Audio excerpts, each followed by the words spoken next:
it's Dorothy Guining with Scrapbooking Quebec. Today I'm here for the Scrapbook Nerd online shop, and I'll be creating a 12 by 12 layout featuring crepe paper's Gingham garden collection.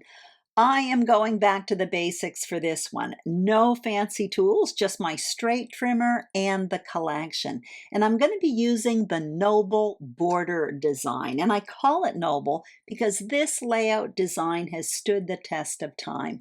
When I started scrapbooking nearly 20 years ago, we were all using borders, and I love them still. If you are tuning in between April 30th and May 6, 2023, I'm hosting a challenge on the Scrapbook Nerd Friends Group Facebook page. I want to see your border design. So if you want to participate, you can win a gift certificate to the Scrapbook Nerd. Here's the material I'll be using. I have paper and embellishments from the Gingham Garden collection, and the last time I checked, these products were available at the Scrapbook Nerd, so I'm going to put links to the shop along with the products I use in the description box below. I'm also going to put a link to the Facebook group for the challenge. So let's get started. Here's what's on my desk. I have a piece of Basil Marshmallow cardstock, 12 by 12. Here is the paper that I'll be using from this Gingham Garden collection. I also have some scraps because I've been playing with this collection all month long. Here are my photos. I plan to use 2 on the layout, but I'm not sure for the larger one if I'm going to use black and white or a colored print. And in this tray, I have a bunch of embellishments. I'm showing you the Papyri pack, which is kind of like an ephemera pack, only much, much thinner with way more pieces.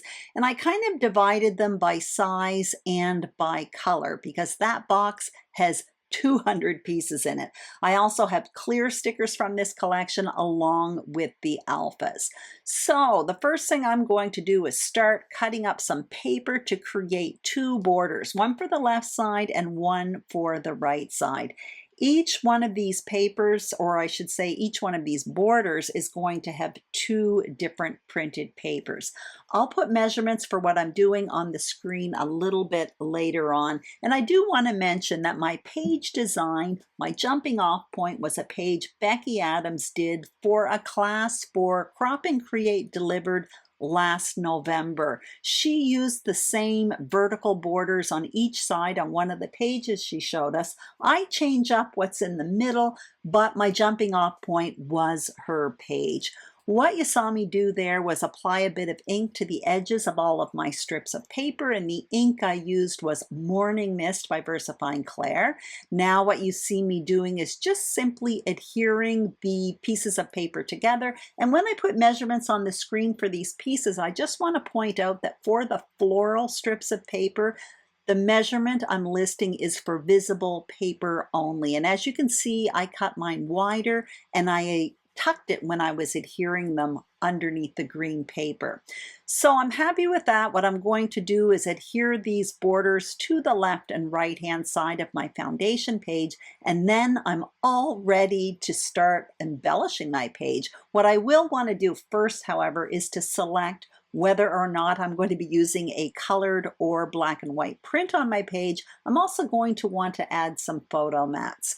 So you're going to see me get that out in a minute. I'm not quite sure what I was doing right there. Anyway, I am placing my original choice, which was the black and white with the smaller colored print, but I am hesitating with the color print for the larger photo. These are photos of me crafting with some friends on an afternoon. So up top is kind of a selfie of us, and at the bottom, the smaller print was actually the project that we were creating. In the end, I decided to go with the black and white print for the larger photo. And now what you see me doing is just trying to determine what to use as a photo mat. In the end, I decided to go with the floral photo mat. So off camera, I cut myself out photo mats.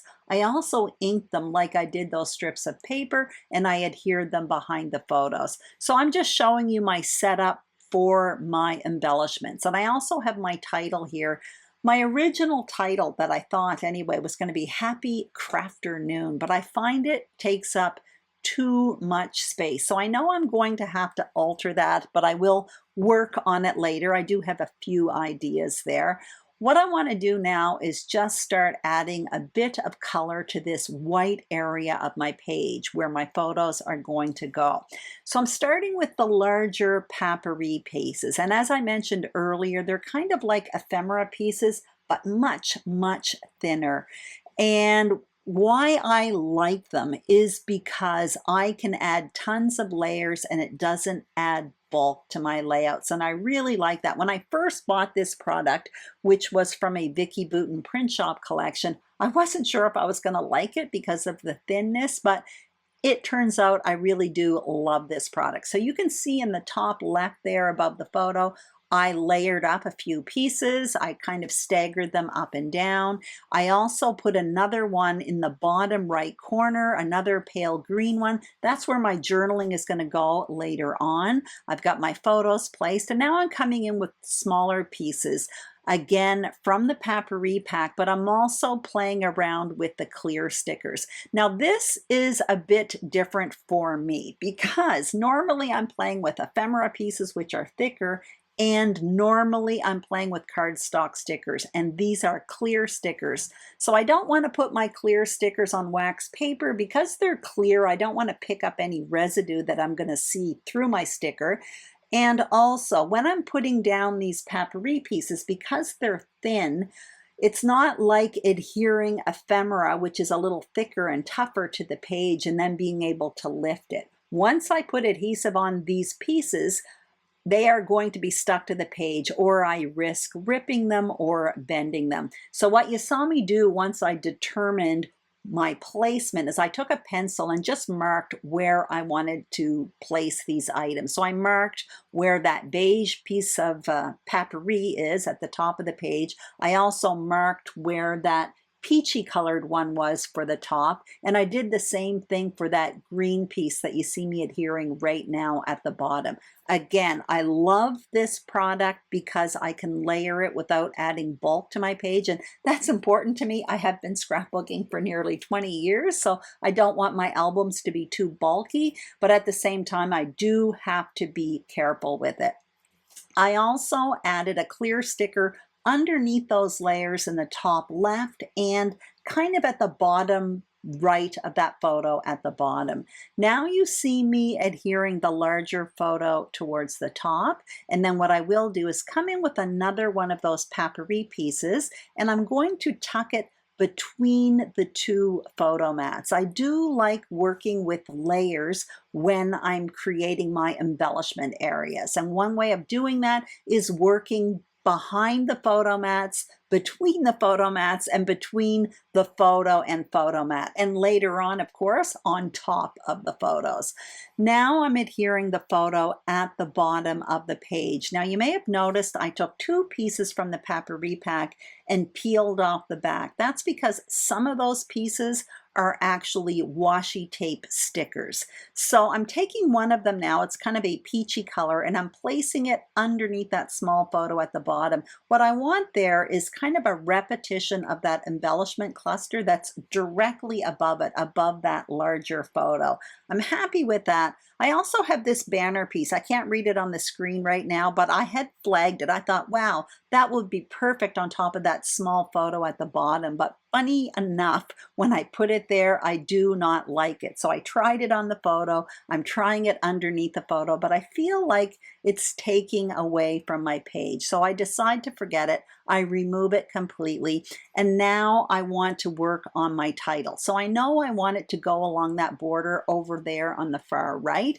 I find Happy Crafternoon just a little bit too long for it. I would have liked Our Crafternoon, but I was missing an R from the Alpha pack. So I decided to go with A Crafternoon, so A Crafternoon. And in my journaling, I write about that word actually, which is kind of a corny word, but I do find it funny. Anyway, I decide to not necessarily center my title in that border. Where I'm centering it is within the bulk of the page that's on the white part of the page, if that makes sense. You may notice that everything on the white page is a little bit towards the bottom. So in that area where all of those elements are, that's where I centered my title. That's why it's a little bit down towards the bottom. Now you see me coming in with some finishing touches. I do want to put a sticker on top of that small photo at the bottom, and I do find one that says Everyday Magic, so I like that. I put it there. I prefer that to the banner that I originally had thought I would use, and that is basically it. This layout came together so quickly. So here it is, the finished layout. I did do my journaling on the computer. I printed it on vellum, and then I tucked it in the area reserved for my story. I actually love this layout, and I love the border design. It's easy to create and versatile. You can make it simple or detailed, big or small. You can use one or two, and you can place it wherever you want. If you enjoyed this video, I'd greatly appreciate a thumbs up. If you haven't subscribed to the Scrapbook Nerd YouTube channel, we would be thrilled if you did. And the same thing for my channel, Scrapbooking Quebec. Also, don't forget to check out the Scrapbook Nerd online shop for these fun supplies and more, and the Facebook group if you want to participate in my challenge. Take care, and I will see you soon on YouTube. Bye-bye.